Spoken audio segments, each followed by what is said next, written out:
심은 데 판난다. 누구나 다 아는 말이죠. 성령의 역사하신 5번째 시간, 사실은 이제 마지막 시간인데, 성령에 대해서는 뜨거운 감자라고 그래요. 성령에 대해서 이야기할 때는 마치 뜨거운 감자. 여러분, 그 고기를 구울 때 감자, 고구마 같은 것을 이렇게 쿠킹 호일에 싸서 같이 우리가 굽습니다. 그때 이제 감자나 고구마가 다 익었어요. 그런데 그 쿠킹 오일을 막 벗겨낼 때 얼마나 뜨거워요. 그런데 김이 막 모락모락 나요. 근데 뜨거워서 건들지도 못하고 먹고는 싶고 이러지도 못하고 저러지도 못하고 그런 상황을 우리가 종종 경험합니다. 성령이 마치 그거와 같아요. 그것이 무슨 얘기냐면 성령에 대한 것은 굉장히 민감해요. 그래서 성령을 잘못 이해하는 사람들은 잘못된 신앙에 빠져요. 그래서 성령을 제대로 이해하지 못하는 사람들은 그 신앙이 참으로 그 결과가 좋지 않습니다. 저는 첫 번째에 성령의 책망하심에 대해서 말씀을 드렸고, 두 번째 성령의 중생케 하심에 대해서 말씀을 드렸고, 세 번째 성령의 인도하심에 대해서 말씀을 드렸고, 네 번째 성령의 충만케 하심에 대해서 말씀을 드렸습니다. 여러분, 성령은 어떤 분이시냐? 예수 그리스도께서 부활하시고 승천하시면서 내가 아버지께로 가는 것이 너희에게 유익하다. 왜? 내가 가지 않으면 보혜사, 성령의 이름이 보혜사죠. 보혜사라는 것은 무슨 말일까요? 돕는 자. 그래서 신학적 용어로 얘기하면 변호자, 변증자라고 말을 합니다. 내가 하나님께로 가는 것이 너희에게 유익하다. 그 유익한 이유는 내가 가야만 아버지로부터 아들을 통하여 성령이 오신다라는 거예요. 그래서 성령이 오실 때에 너희가 죄에 대하여, 의에 대하여, 심판에 대하여 책망을 받는다. 책망을 받을 때에 내가 죄인이구나. 내가 하나님 안에서 죄인이구나. 내 죄의 문제에 대해서 성령의 깨닫게 하심으로 말미암아 내가 하나님의 자녀, 내가 구원함을 받아 하나님의 자녀가 되는 것이다. 그래서 구원은 전적인 성령의 역사. 우리는 종종 이렇게 생각할 때가 있어요. 나는 구원받았다. 나는 하나님의 자녀다. 근데 나쁜 짓들을 많이 해요. 이 사람에게도 상처 주고 저 사람에게도 상처 주고 그 삶의 태도가 하나도 변하지도 않아요. 오히려 나이 들수록 더 악해지는 것 같아요. 더 사람이 모질게 변해가는 것 같아요. 그랬을 때 나는 정말 구원함을 받지 못했나? 이렇게 생각할 때도 있어요. 여러분, 구원함을 받았나? 구원함을 받지 않았나? 그것은 전적인 성령의 역사하심이에요. 그래서 전적인 성령의 역사하심이라는 것은 인간의 노력이 0.1%도 들어가지 않는다. 그래서 성령 하나님께서 내 마음을 찾아와 주시고 내 마음을 두드려 주셔서 내가 어느 순간 내 입으로 예수를 주로 고백을 해요. 주는 살아계신 하나님이시요 주는 독생자 하나님이십니다라고 고백을 해요. 나는 하나님의 자녀가 됐다. 나는 하나님의 자녀가 됐다. 구원함을 받았다. 100% 성령의 역사로 이루어지는 사건, 그걸 구원함, 거듭남의 사건이라고 말을 합니다.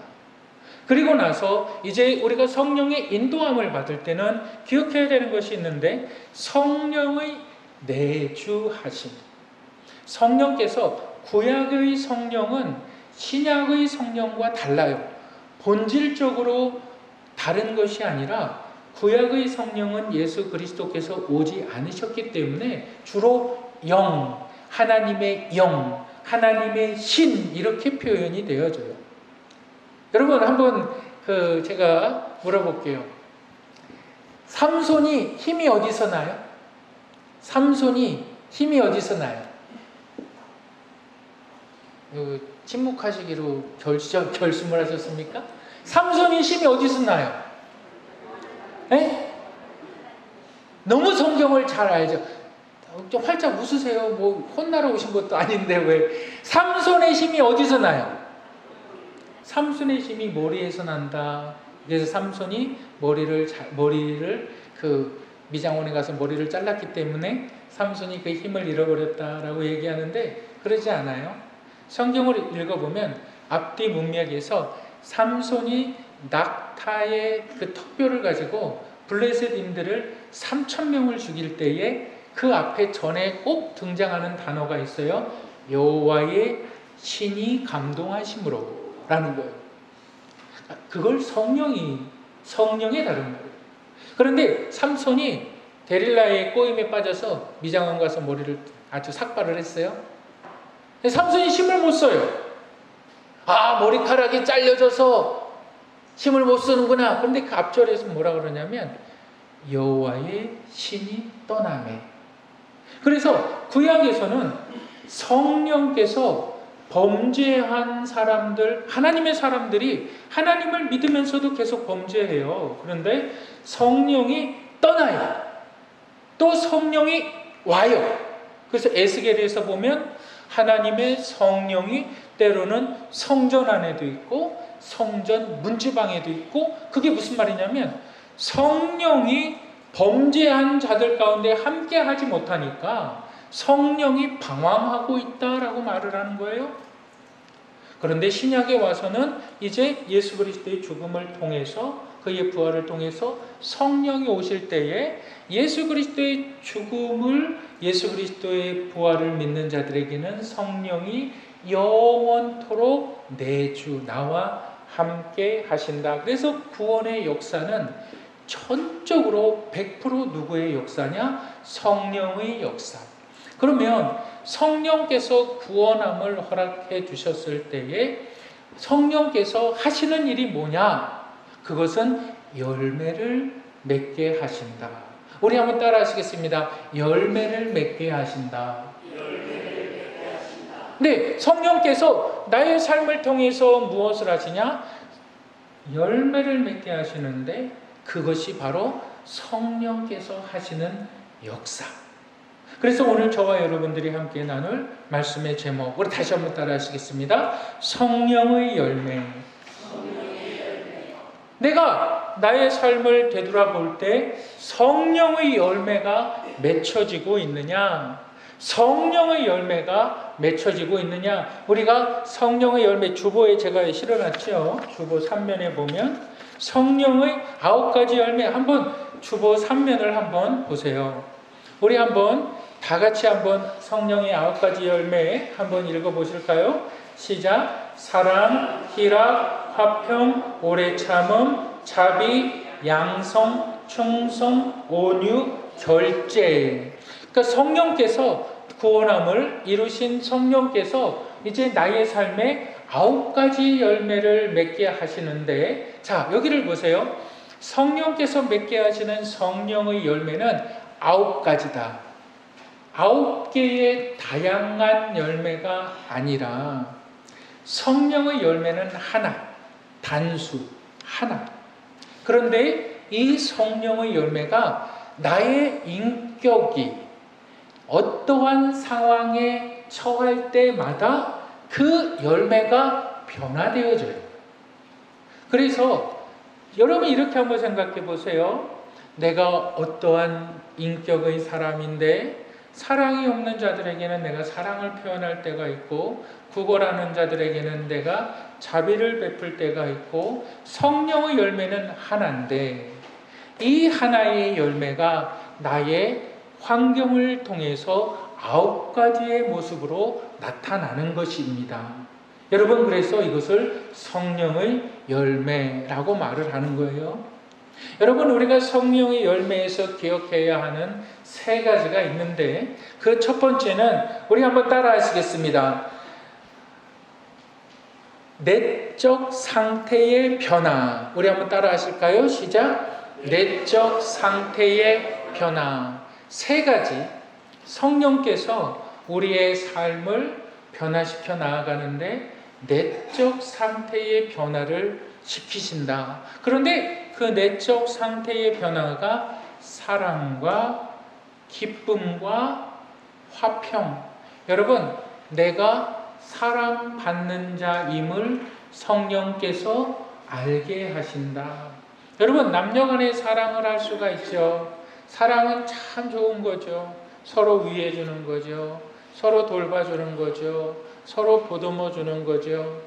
근데 여러분, 사랑을 받아야 사랑을 줄 수 있습니다. 사랑을 받지 못하면 사랑을 줄 수 없어요. 그런데 성령께서 하시는 것이 뭐냐면 내 안에 영원토록 거하셔서 나에게 사랑의 열매를 맺게 하심으로, 내 사랑의 열매를 맺게 하심으로 내면의 세계를 하나님께서 새롭게 하시는 거예요. 그것은 뭐냐면 내가 사랑받는 자임을 알게 하세요. 우리 로마서 5장 8절을 읽어보실까요? 우리가 아직 죄인 되었을 때에 그리스도께서 우리를 위하여 죽으심으로 하나님께서 우리에게 대한 자기의 사랑을 확증하셨느니라, 나타내셨느니라. 나의 상태가 문제였을 때에, 내가 죄인의 상태에 있을 때에, 더러움의 상태에 있을 때에, 추잡한 상태에 있을 때에, 죄의 상태에 있을 때에 하나님께서 하나님의 사랑을 나타내셨는데, 누구를 통해서 나타내셨느냐? 그리스도를 통해서. 그리스도를 통해서 나타내셨습니다. 그가 우리 죄인의 상태에 있을 때에 그리스도께서 우리의 죄를 대신 지심으로. 그러니까 우리는 하나님께로부터 사랑받는 자입니다. 아무리 좋은 부부 사이여도 어느 날 사별을 해요.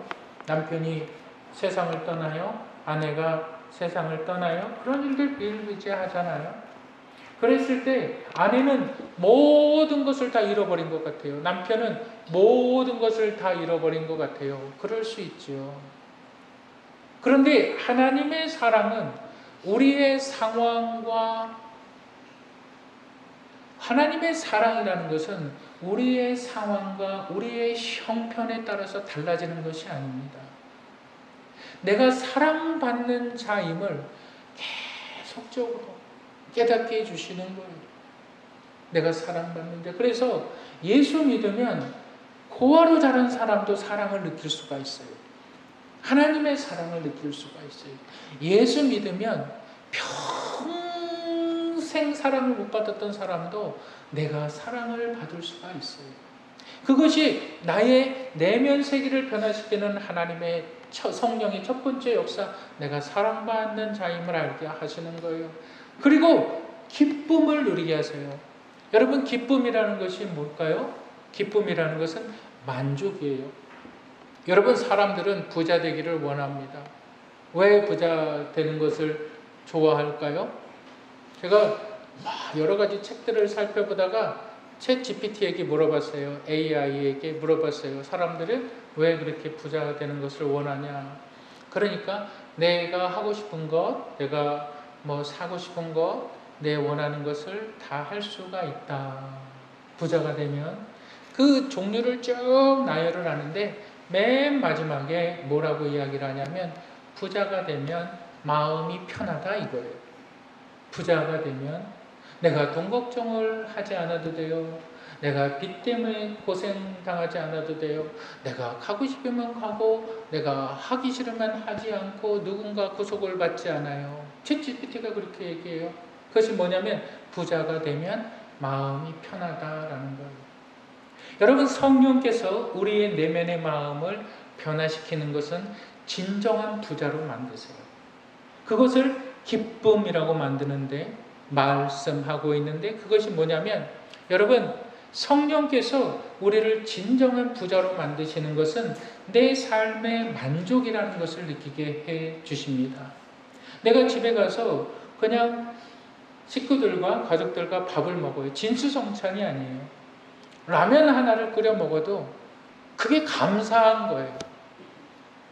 같이 밥을 먹어도 뭐 진수성찬이 아니고 뭐 반찬이 10개가 아니고 뭐 반찬 뭐 총각김치 하나 있고 뭐 배추김치 하나 있고 그래도 그 자리가 좋은 거예요. 그것이 감사한 거예요.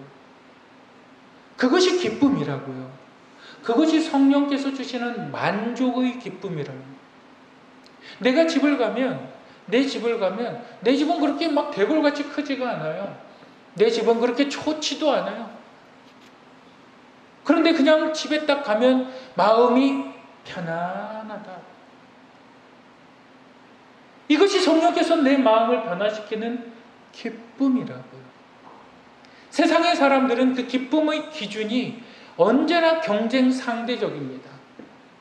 누구는 더 좋은 집에 살고 누구는 더 좋은 곳에 가서 더 좋은 옷을 입고 더 좋은 음식을 먹고 더 좋은 삶을 누리는 것 같아요.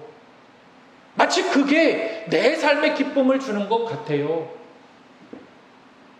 거기에 속는 거죠. 근데 성령께서 내 마음에 기쁨을 주는 것은 만족이에요. 내 마음에 감사하다. 이것을 먹으니 감사하다. 내가 좋은 레스토랑에 가서 뭐 그 오마카세를 시키지 않아도, 내가 좋은 곳에 가지 않아도, 내가 배달 음식을 시켜 먹어도 그 음식이 너무 감사한 거예요. 너무 맛있는 거예요. 비교하지 않아요. 남들은 어디 좋은 곳에 놀러 갔대. 남들은 어디 좋은 곳에 여행을 갔다 왔대. 나는 내 삶의 만족을 누리는 거예요. 여러분, 이것이 성령께서 맺게 하시는 기쁨. 여러분, 화평이라는 것은 뭘까요? 화평이라는 것은 여러분 한번 따라 하시겠습니다. 상황 가운데 흔들리지 않는다. 상황 가운데 흔들리지 않는 게 평안이고 화평이에요. 우리가 향방 없이 달려간다라는 것이 뭐냐면, 누가 이 말하면 여기에 쏙 기울여 버리고 누가 저 말하면 저기에 쏙 기울어져 버리고 내 삶의 목적과 방향이 없다는 거예요. 그러니까 환경에 자꾸 휘둘려요. 누구는 뭘 했다더라. 누구는 잘 됐다더라. 누구는 뭘 했다더라. 누구는 돈을 많이 벌었다더라. 나는 이게 뭔가? 나는 지금까지 뭘 하면 살았나? 그게 뭘까요? 상황 가운데 흔들리는 거예요. 계속 요동치는 거예요. 그러면서 내 자신을 무기력하게 만들고. 그러니까 하나님께서 우리 가운데 말씀하시는 것이 뭐냐면, 모든 상황 가운데 내가 흔들려서 이렇게 하고 저렇게 하고 이랬다 저랬다 하지 않는다는 거예요. 근데 이랬다 저랬다 하면 어떻게 될까요? 이랬다 저랬다 하면 내 안에 화평이라는 것이 없는 거죠. 그런데 중요한 것은 이거예요. 뭐냐면, 나는 이렇게 자꾸 이렇게 하고 나는 저렇게 하고 요지부동 막 그냥 흔들리고 그래요. 그런데 성령께서는 끊임없이 나를 밀어붙인다는 거예요. 너 그러지 마. 너 열매 맺어야 돼. 너 왜 자꾸 흔들려? 너 왜 사랑을 실천 못해? 너 왜 네 마음에 만족이 없어? 성령께서 계속 열매를 맺어 나가시는데 누구와? 나와 다투시는 거예요. 나는 육신 안에서 나는 성령의 법을 쫓기 원하지 않고 있어요. 그런데 성령은 너무나 강력해서 육신의 법을 이겨나가는 거예요. 그러니까 사도 바울이 그 상황에 대해서 이렇게 고백을 합니다. 오라 나는 곤고한 자로다.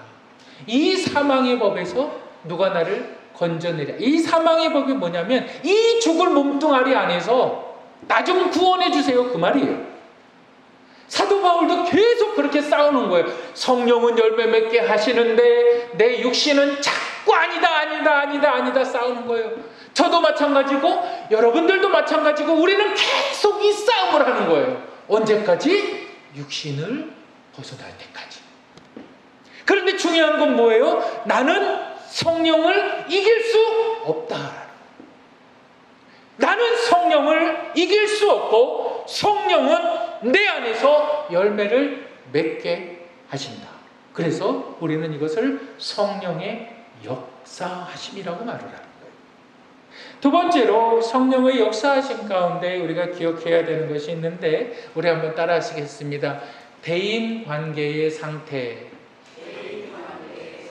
네, 성령께서 대인관계의 상태에 대해서 이제 열매를 맺게 하십니다. 여러분, 우리는 혼자 살아갈 수가 없어요. 우리는 혼자 살 수가 없는 사람들이죠. 살아가다 보면 나와 마음이 맞는 사람들도 있고 나와 마음이 맞지 않는 사람들도 있어요. 그런데 자꾸 시간이 지날수록 나이를 한두 살 먹을수록 자꾸 관계가 단절돼요. 끊어져요. 왜? 나와 마음이 맞지 않고 나와 친하지 않는 사람들은 이제 점점 선을 긋고 나아가요. 점점. 근데 성령께서 말씀하시는 것이 성령의 역사하심이 뭐냐면 오래 참음이에요. 오래 참음. 성령께서 나와 마음이 맞지 않는 사람 가운데에서도 오래 참으라는 거예요. 그런데 여러분 그냥 가만히 오래 참고 망보석같이 앉아있으라는 것이 아니라 자비함과 양선으로 오래 참으라 이 말이에요. 우리 한번 읽어보실까요? 골로새서 3장 11절부터 14절까지. 거기에는 헬라인이나 유대인이나 수구디아인이나 자유인이 차별이 있을 수 없다니 오직 그리스도는 만유시요 만유 안에 계시니라. 12절. 그러므로 너희는 하나님이 택하사 거룩하고 사랑받는 자처럼 긍휼과 자비와 겸손과 온유와 오래 참음으로 옷 입고 누가 누구에게 불만이 있거든 서로 용납하고 피차 용서하되 주께서 너희를 용서하신 것 같이 너희도 그리하고. 14절. 이 모든 것 위에 사랑을 더하라. 이는 온전하게 매는 띠니라. 여러분 사람이 얼마나 아주 고약한지 아세요? 사람이 본성을 정말 사람이 악한 걸 여러분 어디서 발견할 수 있을까요? 제가 그 스타필드를 한번 갔어요. 스타필드를 딱 갔는데 제가 그 티셔츠를 그 폴로 티셔츠를 딱 입었거든요. 브이넥 폴로 티셔츠를 딱 입었어요. 근데 저쪽에서 어떤 남자가 저랑 똑같은 폴로 티셔츠를 입고 오는 거예요. 아우, 저 사람도 나와 같이 폴로 티셔츠를 입었네. 아, 참 멋있다. 아, 참 좋다. 그러면 얼마나 좋아요. 기분이 나쁜 거예요. 지가 뭔데 나랑 똑같은 걸 입어? 그래서 제가 어떻게 했는지 아세요? 이렇게 오는 것을 제가 딱 보고 나서 저 이렇게 가는데 그냥 뒤로 돌아가 버렸어요. 마주치지 않으려고. 그냥 그 똑같은 옷을 입은 게 그 사람 잘못도 아니고 내 잘못도 아니잖아요. 다른 거거든요. 상황도 다르고 사람도 다르고 배경도 다르고 다 달라요. 근데 싫어요. 마음에 안 들어요. 우리는 처음 만난 사람도 첫인상을 딱 보고 저 사람 안 되겠다. 옷 입은 것을 보고도 저 사람 안 되겠다. 그래요. 그런데 성령께서 역사하시는 것이 뭐냐면 너희 가운데 오래 참아라. 그 오래 참으면 그럼 내가 그냥 무조건 내 마음에 안 드는 사람을 놓고 내가 그냥 오래 참으면 되는 것이냐? 아니요. 그것이 아니라 자비와 양선이라는 것이 뭘까요? 선함으로, 선한 일을 행함으로. 자비라는 것은 긍휼을 베푸는 것으로. 긍휼을 베푼다는 것을 어렵게 생각하지 마시고 긍휼을 베푼다는 것이 좋은 말 하라는 거예요. 우리는 굉장히 사람들은 똑똑하고 사람들은 영적이어서 딱 보면 그 사람의 장점이 보이고 그 사람의 단점이 보이는데 우리는 장점은 감추고 단점은 얘기해요. 그런데 그것을 바꾸는 거예요. 장점은 얘기하고 단점은 감추는 거예요. 그렇게 오래 참으면 누가 역사하신다? 성령이 역사하신다. 성령이 역사하셔서 점점 시간이 지날수록 내 주위에 사람들이 끊어지는 것이 아니라 내 주위에 사람들이 많아지는 것이다. 내 주위의 사람들이 없어지는 것이 아니라 내 주위의 사람들이 더해지는 것이다. 그게 성령의 열매라고 말을 하는 거예요. 성령께서 역사하실 때에 성령께서 우리를 구원하여 주시고 우리를 하나님의 자녀 삼아 주셨을 때는 우리의 삶을 풍성케 해 나가신다. 여러분, 세 번째로 성령의 역사하신 가운데 우리가 기억해야 되는 것은 뭐냐면 하나님과의 관계입니다. 우리 한번 따라 하실까요? 하나님과의 관계. 하나님과의 관계. 우리 한번 히브리서 11장 1절을 한번 다 같이 읽겠습니다.